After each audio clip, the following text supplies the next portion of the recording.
share with you, and it's in your book, although I don't have your book in front of me, so I can't tell you what page. But I'm going to talk a little bit about the Chaordic Path, and it's one of the models that underline how we think about our work and why we work in the way that we do.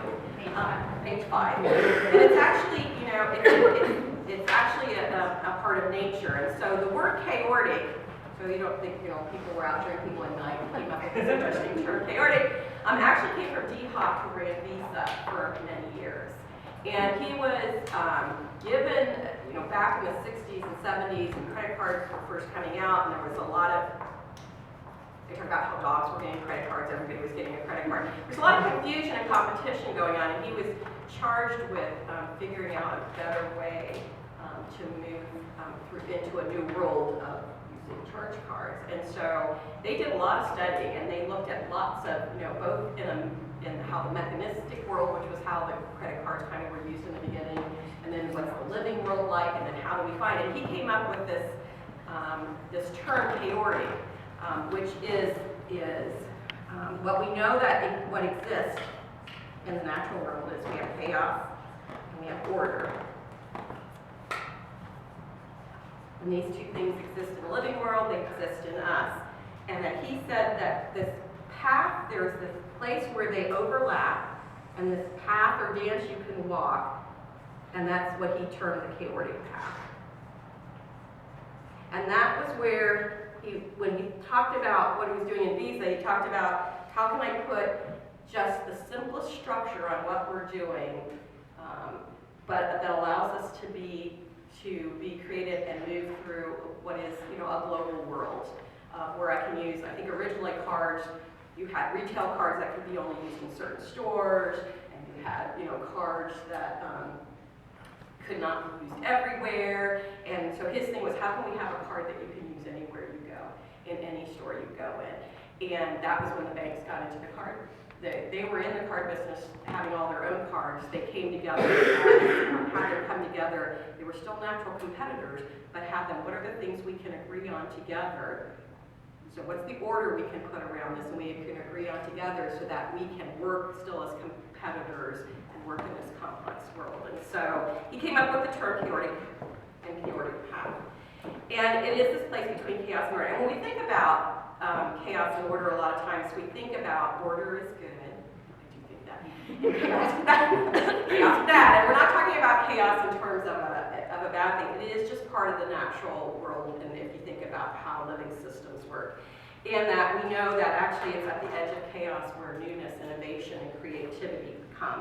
And so this is where we talk about walking this path and working in this way. When we're looking for innovation, creativity, and part of what he talked about was the problems or the issue is so complex. It's not one person knows the answer.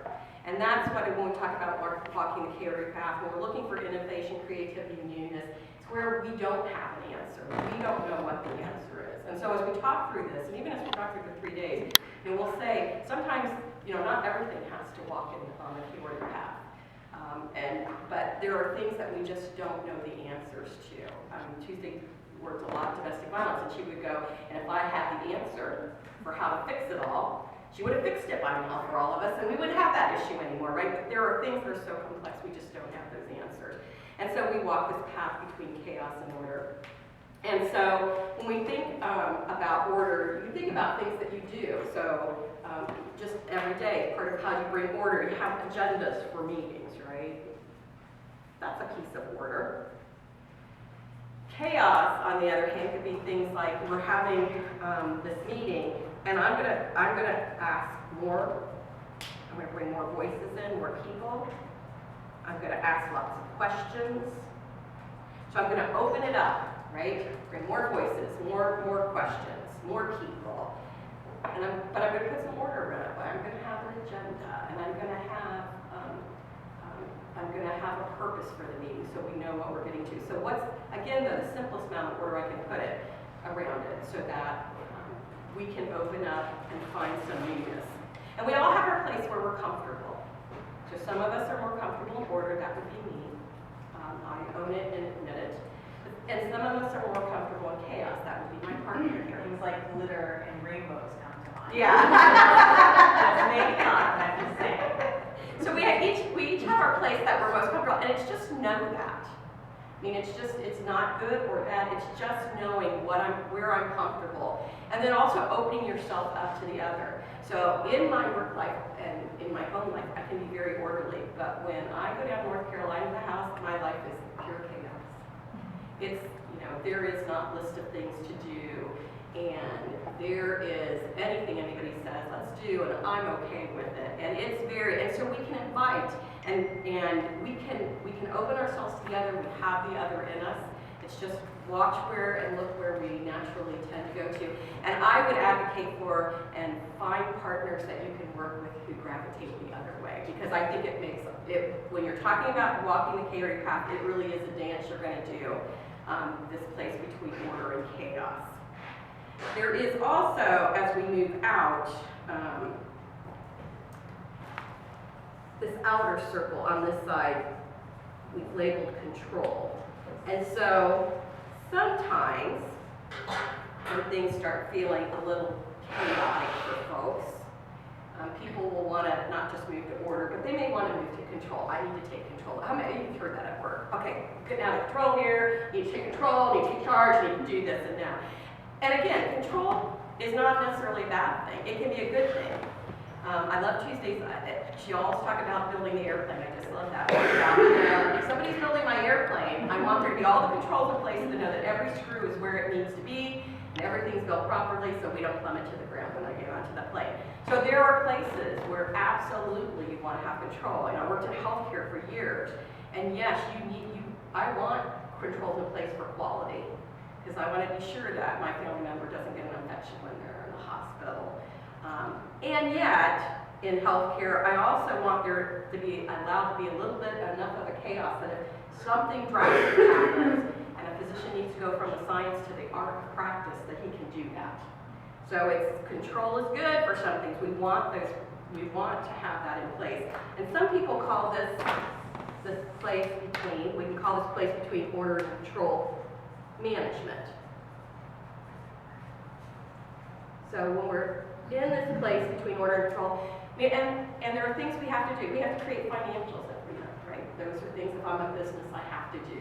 I have to give reports, annual reports out to my board. I have to be meeting my outcomes, whatever they are. There are things we have to manage and make sure. And these things, order and control, are a lot about the mechanistic world that we live in, right? The things that we can count those things going through. I can count how many widgets I made or how many cars are going down the plant. Those are things that have to happen and have to be in place to do that. And so this place is very much needed for us to be in. On the other side of chaos, we have homos, termed by our Greek friends, which is destructive chaos. So when things feel like they may need to die in order for something actually good to come out of it or good to happen. When maybe if we're trying to walk the Chaordic Path here, it's just, there's not anything to save. And so in the natural world, I always think about forest fires. So I have friends out in Colorado, and we go hiking up the mountains and go through areas where the fires have come through, and complete destruction. And then what you begin to see is that moving back over to here, where you begin to see some of the new growth. That's not always the growth that was there before. And so when you talk about newness and innovation coming out at this edge of chaos, it can be things, it's things we haven't seen before. So when you see a forestry, it's not all about what's been there before. And so,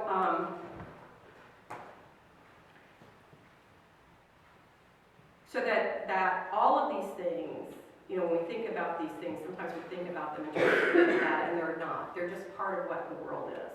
They're part of what of nature is.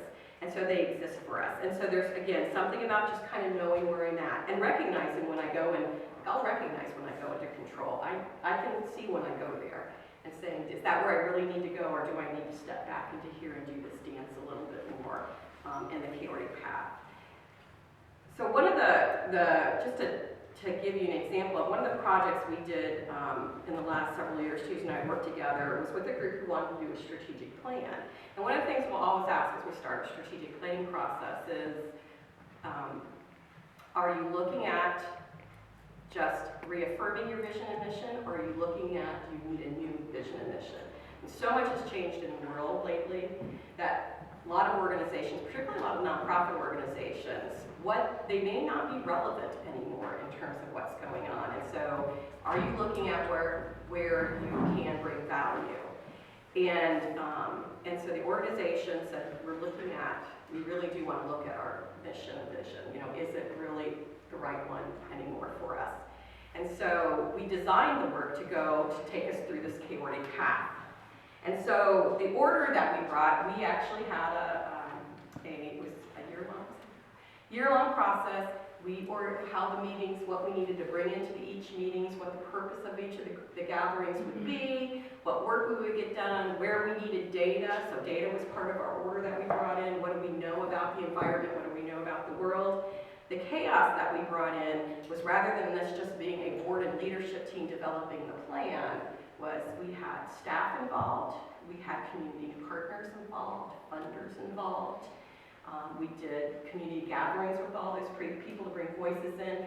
There were 40, 50 interviews, I think, that were done of people out in the community to understand a little more deeply how they saw the organization and what they saw the organization needed to be in the future. And there was this really loud message that this work needed to change.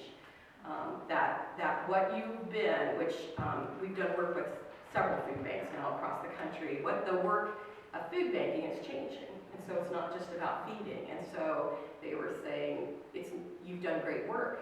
You're a leader in our community. It's more than feeding, though. It's more than just processed food, because if we're not getting to the issue of how we end hunger, then all you're going to just do is keep feeding more people. And the data said that. You know, the numbers are going up, what we're feeding. And so, everybody was pushing actually for that, saying your mission needs to shift and change. Your purpose of your organization needs. So we're doing this dance between, and as we're doing this dance between, there's some people who are really comfortable with what this is all now opening up, right? And are just really having fun with it and saying, this is great, this is what we do. And we had a few people who were not comfortable, and so kept trying to move us into control, move back to control. Let's control what we're doing, let's control what this process is, we don't need to change our mission, we don't need to, and so they kept trying to move us back into control. And so we would all sit together and say, how do we get ourselves back on this path together? And I will say that when you're walking this path, it's not always easy, and there's always going to be that tug, and that leadership becomes really important in this path. So for this leader, we were never quite sure actually where the leader fell in terms of should it change or should it not change, but what the leader did was kept us on this path, kept the team on this path, kept his board on this path, kept saying we need to keep exploring this together and walking this path together to find innovation, creativity. What is it that what's this newness that we need to be? And at the end of the process, they did. They had a new mission, and their order, so what happens is you go on this path, you find the new. Now their order has changed in terms of their outcomes that they're looking for, and their financially what they're trying to achieve, because they're counting different things. And part of what I want to say, before I forget, as they were feeling the chaos and wanting to pull back control, part of it was from a very caring place of this fear of we're not going to feed people. Like if we do something more than just feeding people, we won't be able to feed enough people. And so it wasn't because we just don't want to change. It was from this place of fear, which you can find as you're walking this path, because it's an unknown. This is really new. We don't know what it is, and we don't know what's going to happen when we do it. And we're trying. And so this sense of if we can just pull it back to what it was, we will be okay. But all these voices are saying, we need you to be something more in our community for us to be successful. So the planning process walked this path. The leadership was really important as we walked this path together. This dance between chaos and order was really important. And sometimes we needed a little bit more order, and sometimes we just needed a little bit yes, we need a little bit more of the voices in the room. We needed to ask ourselves more questions to understand in the room. And again, as they moved to control, it wasn't from a bad place. It was just from a really caring place and fear of what happens different. Is there something you wanted to do? I do. So was it helpful that leadership didn't, I mean, I think that for me it's so good that you didn't know where the leader fell.